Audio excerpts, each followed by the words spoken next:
Have you ever met someone who seems humble at first? They downplay their achievements. They constantly say things like, "I'm not that good," or "It wasn't a big deal." They appear modest, almost too modest. But after spending more time with them, something starts to feel strange. You begin to notice that their humility doesn't feel genuine. It feels calculated, as if the humility itself is trying to accomplish something. And that's because sometimes what looks like humility isn't humility at all. It's a psychological strategy, a defense mechanism, a way of protecting something much deeper underneath. Today, we're exploring the psychology of people who pretend to be humble. And once you understand what's happening beneath the surface, you may never look at false humility the same way again. Real humility is quiet. It doesn't need attention. It doesn't need validation. It simply recognizes strengths and weaknesses, without exaggerating either. A genuinely humble person can accept a compliment without discomfort. They don't need to make themselves bigger, but they also don't need to make themselves smaller. False humility is different. False humility often sounds like self-criticism, but secretly hopes for reassurance. It appears modest on the outside, while searching for validation underneath. Someone says, "I'm terrible at this," and moments later, they're waiting for someone to respond, "No, you're amazing." Someone says, "I don't think I'm attractive." But what they're really hoping to hear is, "Of course you are." The words and the emotional intention don't match. And that mismatch is where psychology becomes interesting. Many people who pretend to be humble aren't consciously manipulating others. Most aren't sitting there planning it. Often, this pattern develops slowly over years. Psychologist Carl Rogers believed that many people grow up receiving what he called conditional positive regard. In simple terms, love, approval, and acceptance become tied to specific behaviors. A child learns that being confident is seen as arrogant. Standing out creates criticism. Being proud of themselves leads to discomfort from others. People accept me more when I shrink myself. And eventually, that lesson becomes automatic. The adult version of this person may struggle to openly acknowledge success, not because they're humble, but because their nervous system has learned that visibility feels dangerous. They've been trained to dim their own light. At the same time, they still have the normal human need for validation. Everyone wants to feel seen. Everyone wants to feel valued. So a conflict begins inside them. One part wants recognition. Another part fears appearing arrogant. False humility becomes the compromise. Instead of directly saying, "I'm proud of what I accomplished," they say, "It was nothing," while secretly hoping someone notices. This creates an exhausting emotional loop. The person never feels fully seen, because they're never fully honest about what they actually want. Carl Jung once said that what we deny within ourselves often returns in disguised forms. And false humility can be one of those disguises. The desire for admiration doesn't disappear. It simply wears a mask. Sometimes the mask looks like modesty. Sometimes it looks like self-deprecation. Sometimes it sounds like insecurity. But underneath, the need remains. Another powerful psychological factor is social comparison, which suggests that people naturally evaluate themselves by comparing themselves to others. The problem is that comparison creates anxiety, especially when someone feels uncertain about their worth.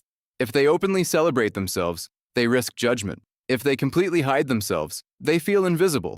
False humility becomes a way to navigate both fears. It allows someone to seek validation while appearing socially acceptable. Daniel Kahneman's work on human thinking helps explain another piece of the puzzle. Our brains are deeply concerned with social threats: rejection, embarrassment, disapproval. These experiences activate powerful emotional responses. For some people, appearing confident feels risky, so they develop a protective strategy. They criticize themselves before anyone else can. They diminish their success before someone can accuse them of arrogance. It's psychological armor. The logic is unconscious, but simple.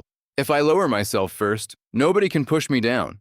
Beck, one of the founders of cognitive therapy, described how repeated thoughts become cognitive patterns. The stories we tell ourselves shape the way we experience reality. And false humility often feeds a hidden narrative of inadequacy. What's especially fascinating is that false humility can sometimes exist alongside superiority. This sounds contradictory, but psychology is full of contradictions. Some people secretly believe they are better than others, yet they don't feel safe expressing it openly, so they hide it behind exaggerated modesty. On the surface, they appear humble. Inside, they are constantly comparing themselves. competing, and seeking evidence of their specialness. Their humility becomes a social costume, a way of gaining admiration without appearing to ask for it. You may have seen this before. Someone repeatedly talks about how ordinary they are, yet somehow every conversation circles back to their accomplishments. Someone insists they don't want attention, yet constantly places themselves where attention will find them. The behavior seems confusing because the conscious message and unconscious motivation are moving in different directions. But not all false humility comes from ego. Attachment theory offers another perspective. People who grow up with inconsistent emotional validation often develop deep uncertainty about their own worth. Part of them wants connection. Part of them fears rejection. As adults, they may struggle to receive praise directly. Compliments create discomfort. Recognition creates anxiety. What looks like humility is often emotional self-protection. The tragedy is that it prevents genuine connection. When someone says, "You did a great job," and the other person immediately dismisses it, the compliment never lands. The connection never completes. The moment of appreciation gets interrupted. Over time, relationships can become strained. Friends feel pushed away. Partners feel unable to express admiration. Conversations become repetitive cycles of reassurance. And no amount of reassurance ever feels like enough, because the real issue isn't external validation. It's internal acceptance. This is where healing begins. Not by becoming more confident, not by becoming more impressive, but by becoming more honest. True humility isn't pretending you're less than you are. It's seeing yourself clearly. Nothing more, nothing less. Dan Siegel's work on awareness and integration suggests that healing happens when we can observe our internal experiences without judgment. Instead of automatically shrinking ourselves, we learn to notice the impulse. We become curious. Why did that compliment make me uncomfortable? Why am I minimizing this achievement? What am I afraid would happen if I simply accepted appreciation?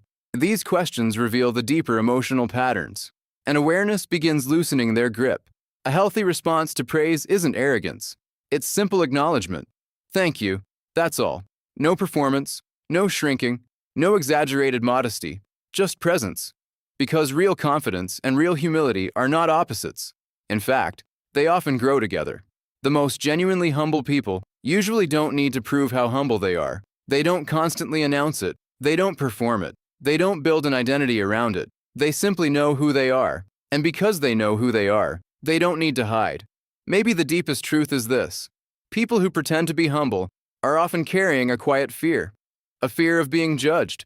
A fear of being disliked. A fear of taking up too much space.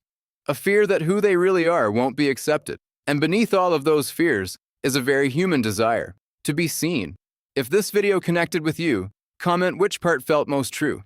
And if you enjoyed deep psychology content like this, don't forget to like the video and subscribe for more videos about human behavior, emotions, relationships, self-awareness, and the hidden patterns of the mind. See you in the next one.